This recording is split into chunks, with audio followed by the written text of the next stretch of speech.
14ª edizione di Trame Sonore. Sono felicissimo che ancora una volta possa partire dal Palazzo Ducale, luogo dove è nata appunto diversi anni fa. È un evento che ormai scandisce regolarmente la vita culturale della città e credo che ne sia anche uno degli apici da un punto di vista della qualità, certamente dovuta all'entusiasmo di Carlo Fabiano, di Officina OCM, dei volontari, degli artisti, tutti da ringraziare per gli sforzi che hanno condotto a questo ennesimo importante risultato. Io credo che Trame Sonore abbia anche il pregio di portare armonia non soltanto a livello musicale ma anche a livello cittadino, perché comunque vedo che tutte le istituzioni, tutti i soggetti del territorio collaborano molto felicemente per aprire le porte dei palazzi storici, delle sale che ospitano quale cornice migliore la musica che Trame Sonore ci offre anche quest'anno.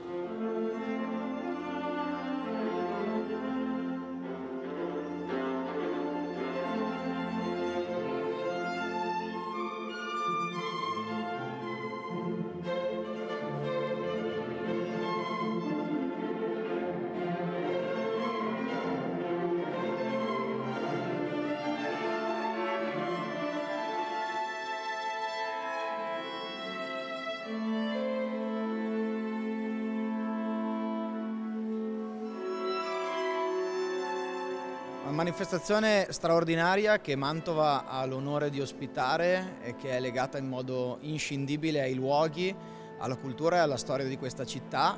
È una manifestazione che parla al mondo e in questo sta la sua grandezza, uno dei festival più belli in assoluto, che onora la città e contribuisce a portare in giro la grandezza della sua cultura, che è capace di dimostrare di essere una cultura viva e non solo un patrimonio ereditato dal passato.